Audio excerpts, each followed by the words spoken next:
안녕하세요, 청소년교회 여러분. 오늘은 또 영상으로 여러분을 찾아뵙게 됐습니다. 오늘부터 3월 한 달 동안 우리는 자족이라는 말씀을 주제로 여러분들과 함께 말씀을 나눠보려고 합니다. 오늘은 그 첫 번째 시간입니다. 오늘 우리에게 주시는 하나님의 말씀은 구약성경 출애굽기 16장 1절에서 36절의 말씀입니다. 봉독하도록 하겠습니다.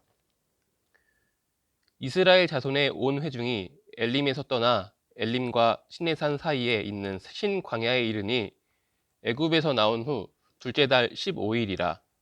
이스라엘 자손 온 회중이 그 광야에서 모세와 아론을 원망하여 이스라엘 자손이 그들에게 이르되 우리가 애굽 땅에서 고기 가마 곁에 앉아 있던 때와 떡을 배불리 먹었던 때에 여호와의 손에 죽었더라면 좋았을 것을 너희가 이 광야로 우리를 인도해 내어 이 온 회중이 죽여 죽게 하는도다. 그때에 여호와께서 모세에게 이르시되 보라, 내가 너희를 위하여 하늘에서 양식을 비같이 내리리니 백성이 나가서 일용할 것을 날마다 거둘 것이라. 이같이 하여 그들이 내 율법을 준행하나 아니하나 내가 시험하리라. 여섯째 날에는 그들이 그 거둔 것을 준비할지니 날마다 거둔 것을 갑절이 되리라. 모세와 아론이 온 이스라엘 자손에게 이르되 저녁이 되면 너희가 여호와께서 너희를 애굽 땅에서 인도하여 내셨음을 알 것이요 아침에는 너희가 여호와의 영광을 보리니 이는 여호와께서 너희가 자기를 향하여 원망함을 들으셨음이라. 우리가 누구이기에 너희가 우리에게 대하여 원망하느냐. 모세가 또 이르되 여호와께서 저녁에는 너희에게 고기를 주어 먹이시고 아침에는 떡을로 배불리시리니 이는 여호와께서 자기를 향하여 너희가 원망하는 그 말을 들으셨습니다. 우리가 누구냐? 너희의 원망은 우리를 향하여 함이 아니요 여호와를 향하여 함이로라. 모세가 또 아론에게 이르되 이스라엘 자손의 온 회중에게 말하기를 여호와께 가까이 나아오라. 여호와께서 너희의 원망함을 들으셨느니라 하라. 아론이 이스라엘 자손의 온 회중에게 말하매 그들이 광야를 바라보니 여호와의 영광이 구름 속에 나타나더라. 여호와께서 모세에게 말씀하여 이르시되 내가 이스라엘 자손의 원망함을 들었노라. 그들에게 말하여 이르기를 너희가 해 질 때에는 고기를 먹고 아침에는 떡으로 배부르리니 내가 여호와 너희의 하나님인 줄 알리라 하라 하시니라. 저녁에는 메추라기가 와서 진을 덮이고 아침에는 이슬이 진 주위에 있더니 그 이슬이 마른 후에 광야 지면에 작고 둥글며 서리같이 가는 것이 있는지라. 이스라엘 자손이 보고 그것이 무엇인지 알지 못하여 서로 이르되 이것이 무엇이냐 하니 모세가 그들에게 이르되 이는 여호와께서 너희에게 주어 먹게 하신 양식이라. 여호와께서 이같이 명령하시기를 너희 각 사람은 먹을 만큼만 이것을 거둘지니 곧 너희 사람 수효대로 한 사람의 한 오멜씩 거두되 각 사람이 그의 장막에 있는 자들을 위하여 거둘지라 하셨느니라. 이스라엘 자손이 그같이 하였더니 그 거둔 것이 많기도 하고 적기도 하나 오멜로 되어 본즉 많이 거둔 자도 남음이 없고 적게 거둔 자도 부족함이 없이 각 사람은 먹을 만큼 거두었더라. 모세가 그들에게 이르기를 아무든지 아침까지 그것을 남겨두지 말라 하였으나 그들이 모세에게 순종하지 아니하고 덜어는 아침까지 두었더니 벌레가 생기고 냄새가 난지라. 모세가 그들에게 노하니라. 무리가 아침마다 각 사람은 먹을 만큼만 거두었고 햇볕이 뜨겁게 쬐면 그것이 쓰러졌더라. 여섯째 날에는 각 사람이 갑절의 식물 곧 하나에 2오멜씩 거둔지라. 회중의 모든 지도자가 와서 모세에게 알림해 모세가 그들에게 이르되 여호와께서 이같이 말씀하셨느니라. 내일은 휴일이니 여호와께서 거룩한 안식일이라. 너희가 구울 것은 굽고 삶은 것은 삶고 그 나머지는 다 너희를 위하여 아침까지 간수하라. 그들이 모세의 명령대로 아침까지 간수하였으나 냄새도 나지 아니하고 벌레도 생기지 아니한지라. 모세가 이르되 오늘은 그것을 먹으라. 오늘은 여호와의 안식일인즉 오늘은 너희가 들에서 그것을 얻지 못하리라. 엿새 동안은 너희가 그것을 거두되 일곱째 날은 안식일인즉 그날에는 없으리라 하였으나 일곱째 날에 백성 중 어떤 사람들이 거두러 나갔다가 얻지 못하니라. 여호와께서 모세에게 이르시되 어느 때까지 너희가 내 계명과 내 율법을 지키지 아니하려느냐. 볼지어다 여호와가 너희에게 안식일을 주므로 여섯째 날에는 이틀 양식을 너희에게 주는 것이니 너희는 각기 처소에 있고 일곱째 날에는 아무도 그의 처소에서 나오지 말지니라. 그러므로 백성이 일곱째 날에 안식하니라. 이스라엘 족속이 그 이름을 만나라 하였으며 가시 같고 희고 맛은 꿀 섞은 과자 같았더라. 모세가 이르되 여호와께서 이같이 명령하시기를 이것을 오멜에 채워서 너희의 대대 후손을 위하여 간수하라.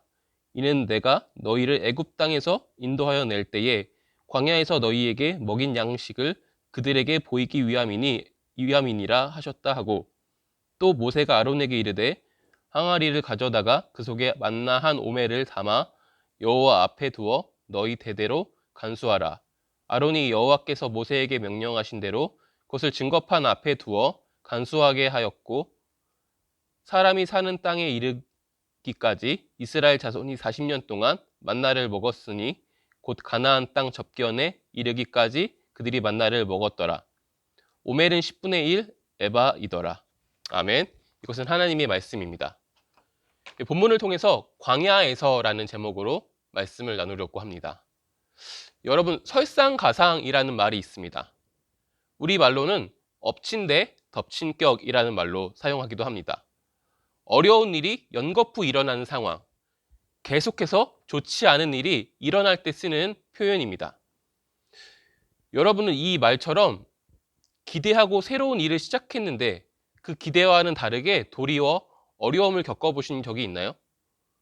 그래도 어려움을 견디고 있는데 상황이 점점 더 안 좋아진다면 여러분들은 어떻게 하시겠습니까? 다이어트를 하고 싶어서 SNS에 있는 다이어트 방법을 따라서 다이어트를 했는데 살이 빠지는 것이 아니고 살이 빠지는 것도 체감이 안 되는데 오히려 요요가 온 상황. 제 경험담이기도 합니다. 아니면 더 어려운 상황도 있어요. 퇴직을 하고 퇴직금에 대출까지 받아서 목 좋은 곳에 카페를 차렸는데 생각보다 손님이 없습니다. 그래서 직원을 고용하지 못하고 직접 일을 하기 시작합니다. 직장에서 일을 할 때보다 더 오랜 시간 일을 하지만 수입은 더 없습니다. 그런데 빚까지 있어요. 정말 설상가상입니다. 오늘 말씀에는 이와 유사한 상황을 겪은 사람들이 등장합니다. 오늘 말씀부터 출애굽기 18장까지를 학자들은 광야전승이라고 부릅니다. 신광야에서 시내산까지 이르는 그 여정을 가리키고 있다는 내용입니다. 말씀 속에 이스라엘 자손이 겪고 있는 상황을 한번 살펴보겠습니다. 이스라엘 자손들은 애굽에서 종과 같은 삶을 살았습니다. 그런데 종은 아니었어요. 이들은 애굽의 총리까지 영입했던 요셉과 같은 민족입니다. 그런데 시간이 지나고 요셉을 모르는 왕이 등장하면서 종처럼 노역을 하고 부당함을 겪으면서 살아가고 있습니다. 그러던 어느 날에 하나님이 보내신 모세가 그들에게 나타납니다. 그리고 그들을 데리고 애굽에서 떠나갑니다. 애굽을 떠나서 하나님께서 조상에게 주시기로 약속한 땅, 젖과 꿀이 흐르는 그 가나안 땅으로 향하는 여정입니다. 이스라엘 공동체가 어떤 생각을 했겠습니까? 종처럼 대우받는 이 부당함에서 벗어나서 이제 하나님께서 주신 그 땅에서 행복하게 살아갈 핑크빛 미래를 기대했을 것입니다. 그런데 현실은 생각과 달랐습니다. 추위와 더위에 힘들어야 했고요. 바로의 군대에게 쫓겨야 했고 홍해에게 길이 막혀야 했으며 목이 마르지만 마실 물이 없은 일도 겪고 이제는 100가지 고프입니다. 설상가상인 것이죠. 사람이라면 이렇게 막연한 기대가 무너질 때 혹은 원치 않지만 이 불안한 곳에 머물게 될 때 드러나는 욕구들이 있습니다. 바로 안정을 원하는 것입니다. 소속감을 원하고 인정을 원합니다. 이스라엘 자손들은 애굽을 그리워했고 그곳에서 먹었던 음식을 그리워했습니다. 그들에게 애굽은 어떤 의미가 있는 나라였을까요? 풍요, 발전, 문명, 번영, 그리고 안전, 이런 것들을 떠올릴 수 있는 기억이었습니다. 그리고 그곳에서 먹었던 음식이야말로 지금 이 상황에서 나의 신체적이고 생리적이며 생존을 위해서 꼭 필요한 그것을 가장 만족스럽게 채워줄 수 있는 기억입니다. 지금의 상황에서 이러한 기억을 떠올리는 것은 사람이라면 당연한 반응입니다. 그리고 이 문제의 책임을 내가 아니라 누군가가 대신 져주기를 원하는 것 또한 사람이라면 갖게 되는 마음인 것이죠. 이스라엘 공동체는 이 문제를 대하면서 원망할 대상을 찾아냈습니다. 바로 자신들의 리더십에게 책임을 전가하게 됩니다. 우리가 아는 것처럼 이스라엘 자손들은 문제가 생기면 불평했습니다. 그래서 성경을 읽다 보면 한 가지 패턴이 보이기도 해요.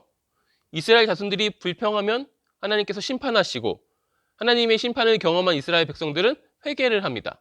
그리고 또 평안하게 살아갑니다. 그리고 다시 불평을 시작합니다. 이것이 패턴화 될 정도로 이스라엘 공동체는 불평을 했습니다. 그런데 같은 불평이라도 하나님께서 이 생존에 필요한 불평, 그 불평에는 그 필요를 채우심으로 반응했습니다. 구름 기둥과 불 기둥으로 인도하셨고 홍해를 가르고 길을 만드셨고 마라의 쓴물을 단물로 바꾸셨습니다. 그렇게 이스라엘 자손들에게 구원의 은혜를 베푸신 것입니다. 그리고 지금도 만나와 메추라기를 통해서 먹이십니다. 이스라엘 자손들은 자신의 불평에 반응하는 하나님, 그리고 모세와 아론을 통해서 전해진 하나님의 말씀을 통해서 지금 내가 있는 이 광야가 어떤 곳인지 깨닫게 됩니다. 광야는 어떤 곳입니까? 광야는 많은 것이 없지만 하나님이 있음을 체감할 수 있는 곳입니다. 하나님을 의지하지 않고서 살 수 없는 곳입니다. 삶의 자리에서 하나님의 말씀과 그 말씀하신 하나님을 기억하게 되는 곳이며 하나님과의 관계가 익어가는 곳입니다. 하나님을 경험하는 그곳이 바로 광야입니다. 그래서 광야는 많은 것이 없지만 하나님께서 계심으로 좋은 곳입니다. 우리의 상황은 이스라엘 백성들의 상황과 다르지 않습니다. 그들의 광야의 여정은 오늘을 살아가는 우리 신앙인들의 신앙의 여정입니다. 우리도 하나님의 구원을 통해서 교회의 지체가 되는 은혜를 경험했습니다. 우리의 삶의 자리에서 이제부터 하나님의 나라를 누리고 맛보면서 행복하고 형통하게 살고자 하는 마음들이 우리 안에는 다 있었습니다. 하지만 현실은 어떻습니까? 우리가 하나님의 말씀을 기준으로 살아가겠다라고 우리의 삶의 자리에 설 때에 추울 때도 있고 길을 모를 때도 있으며 생명의 위협을 느낄 때도 있고 피할 길이 보이지 않는 상황을 겪기도 합니다. 그리고 때때로 줄일 때도 있습니다. 그래서 우리는 우리의 삶의 여정, 이 신앙의 여정을 광야를 지나서 가나안으로 가는 이스라엘의 여정에 투여해서 그것으로 은유하기도 합니다. 그렇다면 우리도 하나님의 은혜, 구원을 체감하면서 살지 않으면 살 수 없는 인생인 것이죠. 여러분은 오늘 하나님의 은혜, 하나님의 인도하심, 하나님의 이 구원을 누리면서 살아가고 있습니까? 우리도 광야에서 이스라엘 공동체처럼 구름 기둥과 불 기둥으로 인도하시는 하나님, 원수의 손에서 건지시는 하나님, 홍해를 가르고 길을 만드시는 하나님, 만나와 메추라기로 먹이시는 하나님, 그 은혜와 구원을 누릴 수 있으며 누려야 살 수 있습니다. 그런데 만일 오늘 우리들의 삶의 모습이 그렇지 않다고 느끼고 인생이 외롭다고 느낀다면 나는 왜 이스라엘 공동체와 같이 광야에 있지만 하나님의 은혜를 경험하지 못하고 있는지 생각해 봐야 하는 것이죠. 이스라엘 자손들이 은혜를 경험했던 이유는 무엇이라고 생각합니까?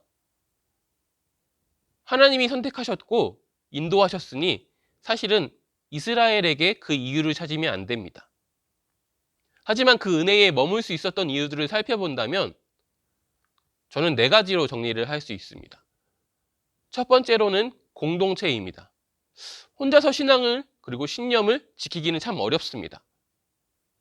좋은 습관을 만들기 위해서 함께할 사람들을 찾는 것이 오늘날 우리들의 모습입니다. 아니면 사람을 만날 수 없다면 SNS로 같은 일을 위해서 힘을 쓸 사람들, 같이 그 길을 걸어갈 사람들을 찾는 것이 오늘 여러분과 저의 모습입니다. 그리고 공동체는 또한 관계이며 소통입니다. 같은 신앙과 신념을 가진 사람들과 짧은 전화 통화로도 위로와 힘을 얻을 수 있습니다. 이것이 공동체의 힘입니다. 뿐만 아니라 함께하는 사람들이 있다면 어떤 문화들을 만들어낼 수가 있습니다.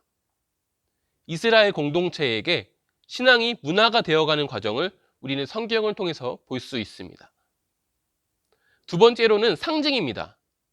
이스라엘 공동체에게는요, 구름 기둥과 불 기둥, 그리고 만나와 메추라기, 만나를 담은 항아리, 그렇게 하나님을, 그 은혜를 기억할 수 있는 상징들이 있었습니다. 우리에게도 하나님이 기억하는 상징들이 있습니다. 누군가에게는 새벽 예배일 수도 있고요. 누군가에게는 아침 묵상일 수도 있고요. 누군가에게는 기도 모임, 아니면 성경책이나 십자가, 자주 듣는 찬송가가 그 상징이 될 수도 있습니다. 셋째는 그 상징이 삶과 밀접했다라는 것입니다. 그 상징을 반복적으로 경험했다라는 말로 표현할 수도 있습니다. 아무리 상징이 있다고 해도 이 상징을 반복적으로 경험하지 않는다면 그 상징이 주는 의미가 점점 흐려집니다. 오늘날 교회의 모습을 보면 제가 어릴 때 봤던 모습들이 많이 보이지 않는 것들을 발견하게 됩니다. 단상 위에 있는 종도 사라진 지 오래됐고 묵도하는 그 시간도 점점 짧아지는 것 같아요. 반복적인 경험이 없다면 상징의 가치가 흐려지는 것이죠. 그래서 반복적인 경험이 필요합니다. 마지막으로는요, 하나님의 은혜를 전수하고 전하는 일입니다. 그들은 신앙의 경험을 전수했어요. 그 신앙의 경험을 전수하기 위해서 기억하는 일들을 했습니다. 그 신앙의 전수가 오늘을 살아가는 저와 여러분에게까지 이어졌습니다. 다른 말로 하면 오늘 우리가 전하지 않으면 이것은 없어집니다. 이 네 가지 이유 외에도 많은 이유가 있겠지만 이스라엘 공동체가 하나님의 은혜에 머물러 있을 수 있었던 주된 이유는 저는 이 네 가지라고 생각을 합니다. 그래서 오늘 나의 삶의 모습을 봤을 때 나의 삶에, 나의 하루에 하나님의 은혜가, 하나님의 구원이 느껴지지 않는다면 혹시 어떤 것들이 빠져 있는지 생각해 봐야 할 것입니다. 말씀을 정리하겠습니다. 좋은 사람과 먹으면 어떤 것을 먹어도 그 시간이 즐겁습니다. 반면에 불편한 사람과의 식사의 시간은 음식의 맛을 잘 느끼지 못하게 만듭니다. 이것이 관계가 주는 힘입니다. 광야는 하나님과의 관계가 익어가는 곳입니다.